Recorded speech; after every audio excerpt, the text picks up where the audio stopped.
Pandian stores அடுத்த வார எபிசோடில் பார்த்தீங்க அப்படின்னா செந்தில் வந்து மீனாக்கு கொடுத்த கோட்டஸ் வீட்டுக்கு வந்து போகணும் அப்படின்னு சொல்லிட்டு நினைக்கிறாரு. அதனால வீட்டில் எல்லாருக்கிட்டையுமே பேசுகிறாரு.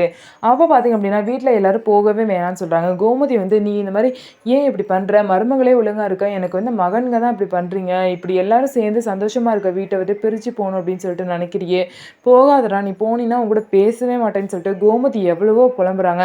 இருந்தாலும் செந்தில் வந்து நான் போயே அப்படின்னு சொல்லிட்டு தீர்மானமாக இருக்காங்க.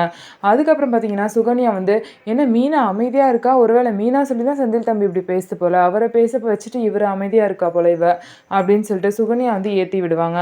அதுக்கப்புறம் மீனா பார்த்தீங்கன்னா நான்லாம் சொல்ல வேண்டியதெல்லாம் சொல்லியாச்சு, எனக்கு போகவே விருப்பம் இல்லை, நீங்கள் எதுக்கு தேவையில்லாமல் இதில் தலையிடுறீங்க, உங்களுக்கு தெரியுமா நான் சொன்னேன்னு அப்படின்னு சொல்லிட்டு அப்படின்னு மீனா வந்து சுகன்யா கிட்ட சண்டைக்கு போவாங்க. யார் என்ன பேசினாலும் செந்தில் அவங்க முடிவில் இருந்து மாறவே இல்லை.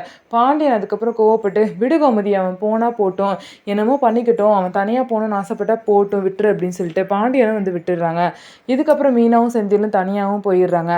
ஆனால் மீனாக்கு இதில் சுத்தமாக விருப்பமே இல்லை. மீனா பாண்டியனை பார்த்து என்ன சொல்கிறாங்க அப்படின்னா, மாமா எனக்கு இந்த வீட்டை விட்டு போகணும் அப்படின்னு சொல்லிட்டு விருப்பமே இல்லை, எனக்கு எல்லாருக்கூடயும் சேர்ந்துருக்கணும்னு ஆசை, இவர் தான் புரிஞ்சுக்காம பண்ணுறாரு அப்படின்னு சொல்லிட்டு பாண்டியன் கிட்ட செந்திலை பற்றி கம்ப்ளைண்ட் பண்ணுறாங்க. இதுக்கப்புறம் என்ன நடக்க போகுது, திரும்ப இந்த வீட்டுக்கு வந்துருவாங்களா அப்படின்னு சொல்லிட்டு பார்க்கலாம். நம்ம வீடியோ உங்களுக்கு பிடிச்சிருந்தா நம்ம வீடியோவை லைக் பண்ணிக்கோங்க, மறக்காமல் நம்மளோட சேனலை சப்ஸ்கிரைப் பண்ணிவிட்டு பாருங்கள்.